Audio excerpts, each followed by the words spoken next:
Okay, shalom, shalom, kwame sha'ala, koholimla Yahweh Bahashim Yahushai, Bahashim Rachachwadash, and double honors to our apostles and elders of Great Millstone who rule well, that by the Spirit taught us this beautiful truth, and just want to say the water to all the H.I.M and Akwaf that's out here sincerely keeping the laws, the statutes, and commandments of Yahweh Bahashim Yahushai to the best of their ability.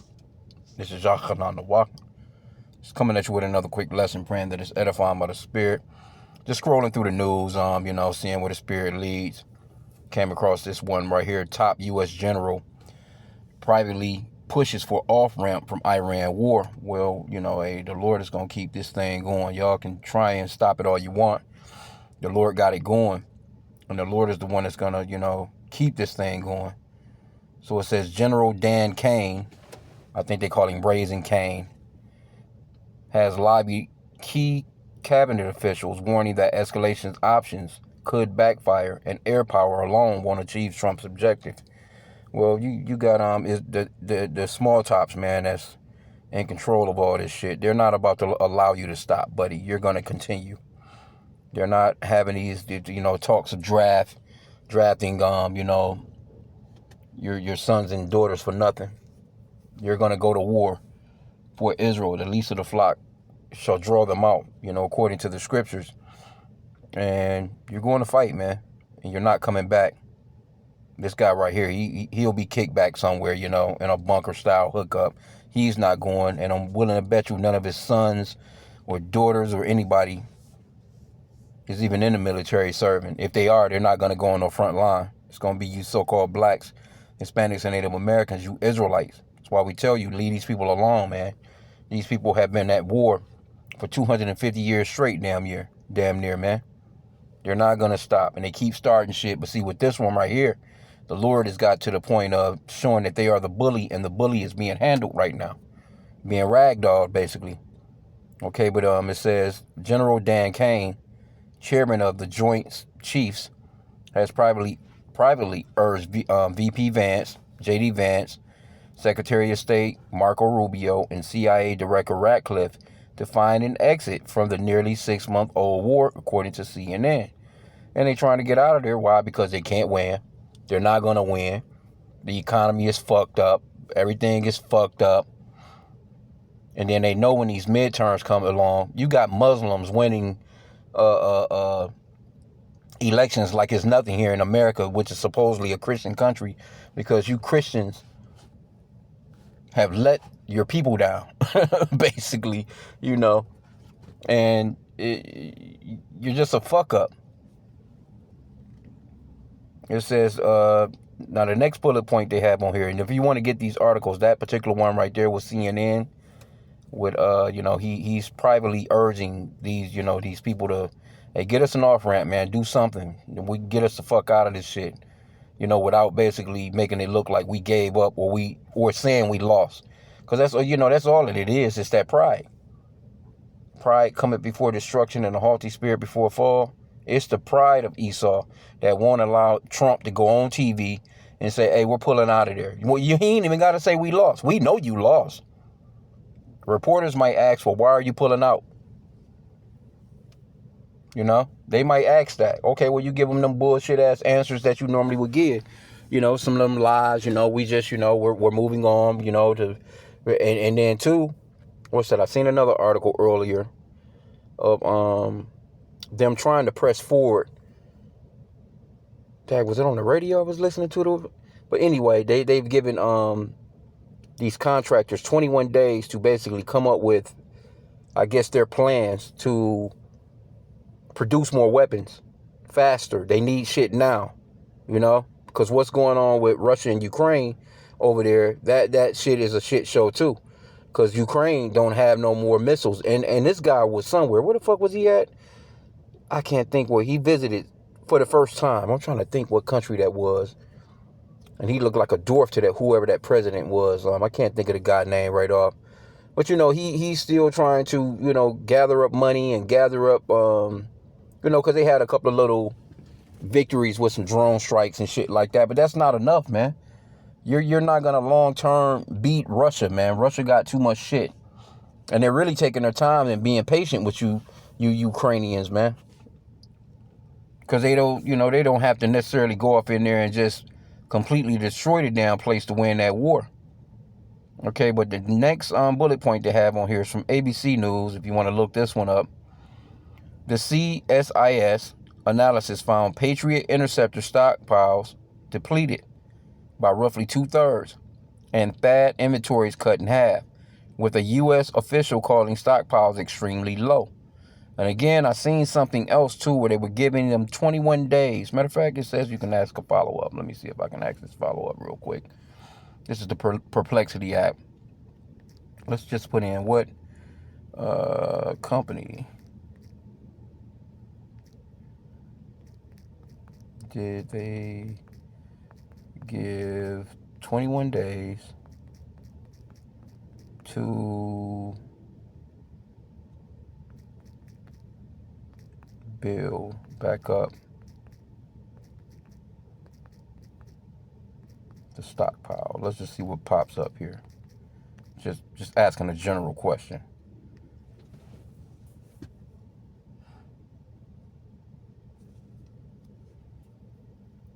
Okay, it says Deputy Defense Secretary Steve Feinberg, and you already know that's a small top, sent a memo on Wednesday, August 5th, giving major U.S. defense contractors no more than 21 days to submit plans for faster production and delivery schedules of critical munitions. See that?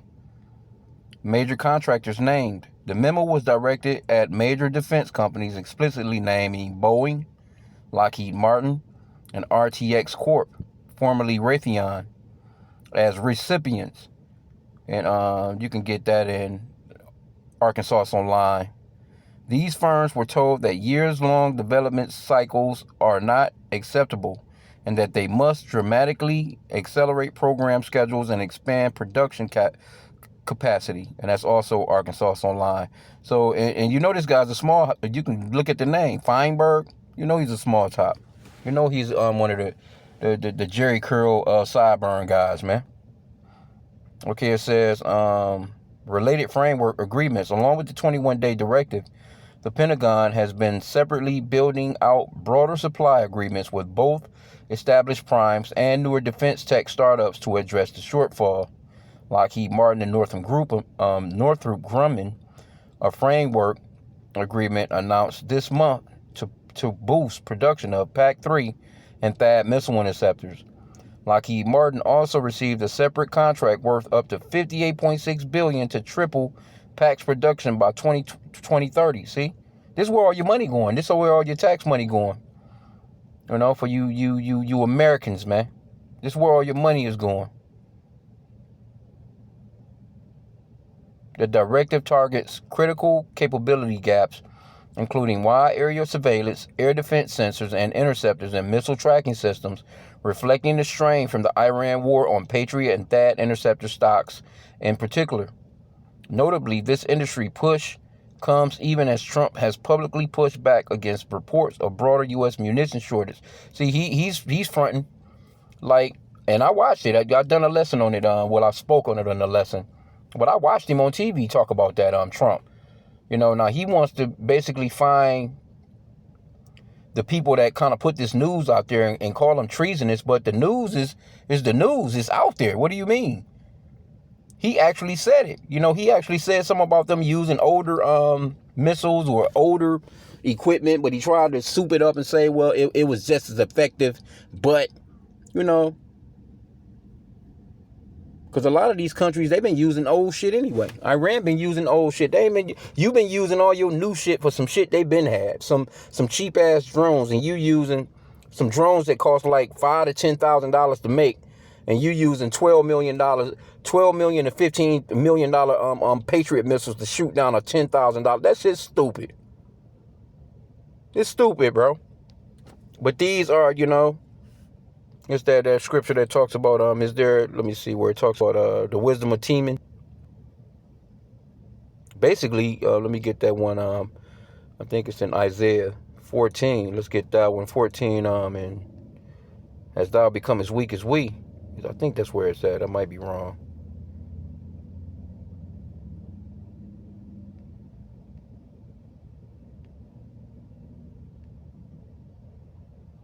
Yeah, it's verse 10. Isaiah 14 and 10. Let me put a highlight on this. It says, all they shall speak and say unto thee, art thou also become weak as we? Art thou become like unto us? Thy pomp is brought down to the grave, and the noise of thy viols. The worm is spread under thee, and the worms cover thee. And basically, yeah, your might and your power is buried with you, man. You know what I'm saying? Like you're no longer that mighty country, or you're not in power like that no more. Your power has dwindled, man. This is Isaiah 47 and 1. Come down and sit in the dust, O virgin daughter of Babylon. Sit on the ground. Because you're basically being called a virgin because you've never been popped. Basically, you've never had to go through the turmoil of what you've done to other countries. Like yesterday, I think it was the 81st anniversary of the bombing of Japan. Yesterday, I watched some of that on TV. You had a whole bunch of so-called Japanese, Amon, with their heads down, bowing, and because they had a moment of silence, ceremony or whatever, looking all sad and crazy as hell. And then you got a woman that's running your country, and y'all allies with the very people that bombed your shit. That's why the scripture says to never trust thine enemy. But you've completely bowed to these people, because Japan is no more than an American country. It's just with Japanese people there. They're tributaries basically. Isaiah 47 and 1 again. Come down and sit in the dust, O virgin daughter of Babylon. Sit on the ground, there is no throne, O daughter of the Chaldeans. For thou shalt no more be called tender and delicate. Yeah, people looking at you like you crazy as hell right now. You're no longer being called tender and delicate. You're no longer being looked at as that country to come to make them fortune and the American dream. All your citizens are fucked all up. They're fat. They're obese. They're sad. They're depressed. They can't afford any damn thing. And then here you go. You got all this fucking money to give towards this war. And people sick of that shit. You got these, I was looking at, what's this lady? AOC? Ortiz. Damn, what's her name? She's kind of cute. Little politician. I can't think of her name all right off. But anyway, she was, it was an article, which I guess she was talking about how, this younger generation is pissed off, and they are. Because they don't have no future. Only future they have is signing up for that military and taking their asses over there and being cannon fodder, man. They that's it, man. They don't have nothing else going on. It's nothing happening for them, man, positively here. Let's go back. And that was pretty much what I wanted to ask in that follow. They gave me a decent follow-up on that. But let's go back. Let's see here. What did it do? Let me see if I can. Oh, shit. Did it come out of it? No, it didn't. Okay, so they had a third bullet point, and I'm going to end out. I didn't want to keep it long. It says, plans for aggressive new strikes were shelved late July after Gulf allies warned of Iranian retaliation against their energy infrastructure, CNN reported. So now with that, you got these countries, they like, they're not being protected by the U.S. no more. The U.S. got all those bases over there and doing all this different shit, but they're not being protected. You're not the big bad guy anymore. People just pushing, bullying security now. It's like being at a club and some nigga just run up and just, sock the security. Like, nigga, we going in. Fuck out of here. But check this out. This article right here, because this right here is a play on that. Saudi Arabia, which is an ally of America. Turkey, which, they have the second top military in NATO. Pakistan, which they are a nuclear might too. And I think they all share borders. If I'm not mistaken. Signed a mutual defense pact in Mecca. So you got Saudi Arabia, they like, man, fuck you Americans. We about to get somebody that's going to really get down if we need some help.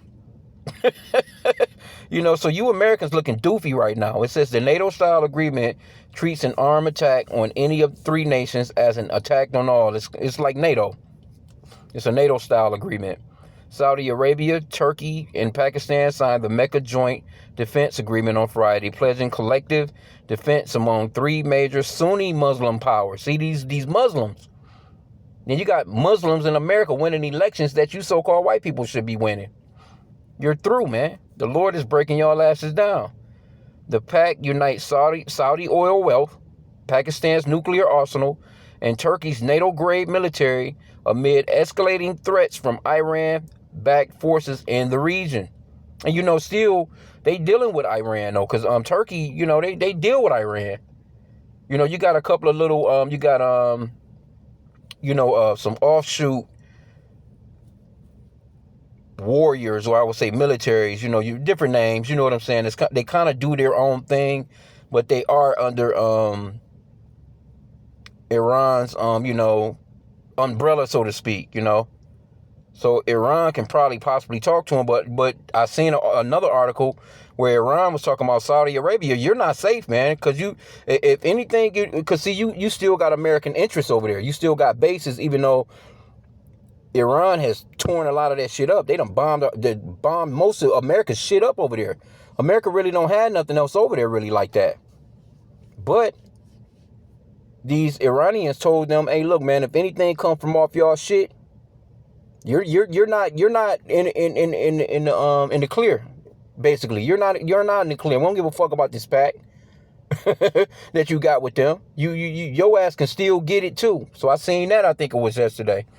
It says officials, third bullet point on here, officials describe the agreements as purely defensive, saying it is not directed at any specific actor and remains open for other countries to join, so other countries can get in on it. Hell, Iran can even join. I think I'm seeing that.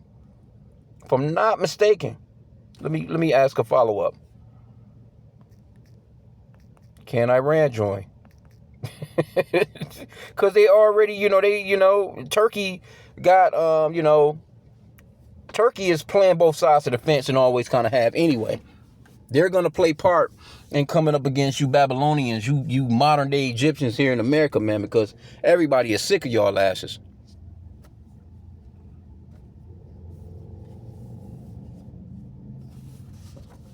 It's thinking. It says Iran is highly unlikely to join the Mecca Pact, and its own officials have reacted with hostility rather than interest towards the agreement. Yeah, and I seen that. They like, nah, Saudi Arabia, your ass can still get it. Iran is currently the target of the very conflict that prompted this pact. The U.S.-Israeli campaign against Iran and its retaliatory strikes. And you have to realize, too, that Turkey and Israel, they don't get along. You know what I'm saying? Like that. Israel want to attack Turkey, too. So you got to keep all that in mind. You have to keep all that in mind. It says its retaliatory strikes on Saudi Arabia and other Gulf states are what pushed Riyadh, Ankara, and Islamabad to sign the first place. Reuters noted that Iran did not immediately comment on the signing itself, but Tehran's subsequent reaction has been openly skeptical. A senior Iranian official warned the pact will not agree. Slovakia. The Iranian official warned the pact will not guarantee Saudi Arabia security. That's what I was talking about. And Iranian officials and clerics have criticized the closer military cooperation between the three signatories. Because, Pakistan, man, they nuclear ready, man. Officially open, but not to adversaries. Turkish officials insist the pact is defensive under UN Charter Article 51 and open to friendly states, with the Turkish official explicitly saying other regional countries could join, comparing the potential expansion to how NATO has grown over time. However, Turkish Foreign Minister Hakan Fidan clarified the practical logic of membership. Any country that does not attack us is not a target for us, implying inclusion is contingent and non-hostile behavior rather than a blanket open invitation. Given that Iran and its proxies have been actively striking Saudi Arabia, why they been striking them? They've been striking them because you motherfuckers, you got U.S. military bases there.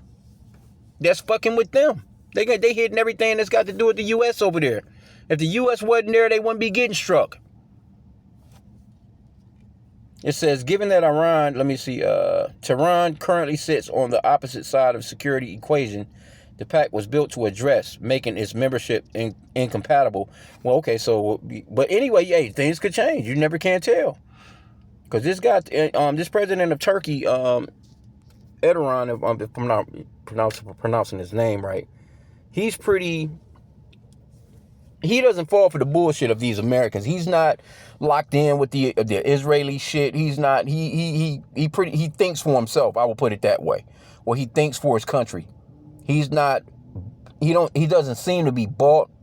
I don't know. You know what I'm saying? But who knows? All I know is he doesn't bootlick America or none of that shit like that. You know, he comes on and he's straightforward about business. I've seen him a few times, and you know, even with the things with Donald Trump, you know, Donald Trump was basically licking his ass, you know what I'm saying, when they met up the last time. Because Trump, he respects power. Because he know that them guys are not playing no games. You know, that fucking... This guy not on TV acting like Trump in no way. I'll put it that way. Because Trump is just a damn idiot, man. You ask me. He goes on TV and act like a 3-year-old, man. Anyway, we got the jobs lost. Puerto Rico begins 48-hour water rationings. That's crazy work. Water is a big deal right now, man. Yeah, ballroom bullshit. There's a lot of shit going on, man. There's so much shit in the news. U.S. intel warns Putin may test NATO with limited attack. Yeah, man. It's all going down. Well, the Lord is the one. Let me just grab one more, because the Lord is in control of all these leaders' minds, and whatever the Lord wants to go down, that's how it's going to go down. No matter what agreements or what pacts these people make, because even the Lord is involved in that. You know, the Lord, matter of fact, let's get this real quick. Proverbs 21:1. The king's heart is in the hand of the Lord, Yahweh, as the rivers of water. He turneth it whithersoever he will. So these men's hearts are in the hands of the Lord, man. The Lord is the one that's directing them. And matter of fact, let's get Job. I'm trying to think, is it 33? I always mix this up. Is it 33 and 15, or is it 3 and 15? Yep, 33 and 15. Because the Lord, he deals with people while they're in their sleep, man. You know what I'm saying? He can deal with you throughout the day. He can actually, you know, give you a vision, broad daylight. You know what I'm saying? But Job 33 and 15, it says, in a dream, in a vision of the night, when deep sleep falleth upon men, and slumbering is upon the bed, then he openeth the ears of men, and sealeth their instruction, that he may withdraw man from his purpose, and hide pride from man. So the Lord is the one that's controlling these men. He's the one that's making these moves, man. You know? But see, they're not spiritual. They don't get it. And the Lord created it to be that way. They're not spiritual men. They're not spiritual in that sense that, you know, on the left-hand side they are, you know. But they're going to do exactly what the Lord wants them to do, because the Lord said, you know, what's that, Daniel 4:17? The Lord, he ruleth in the kingdom of men and giveth it to whomsoever he wants to have it, roughly paraphrasing. And, you know, he gives it to the bases of men. So you Edomites, really, you know, 2nd Ezra 6 and 9, it talks about how you're the end of the world. You so-called white people, this is your end. You're the end of the world.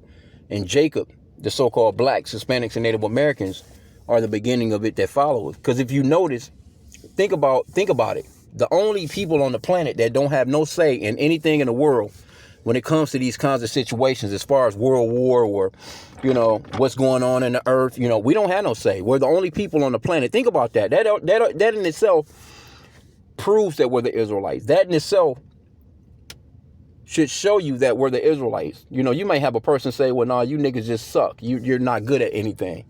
No, we're great at every damn thing. You can see it from, you know, they try and just make it seem from a physical aspect, like, you know, we can just jump, run, and do all this other shit. No, we're smart too, motherfucker. We're just as brilliant. We just don't have those tools and opportunities that you Edomites have, because you're in control and this is your kingdom, and you won't allow us to have any of those tools to prove these things. But, you know, Jake be coming up with a lot of inventions and stuff, and then you take it and you whitewash every damn thing, you know. But anyway, the point is, you Edomites are on your way out of here. You're the...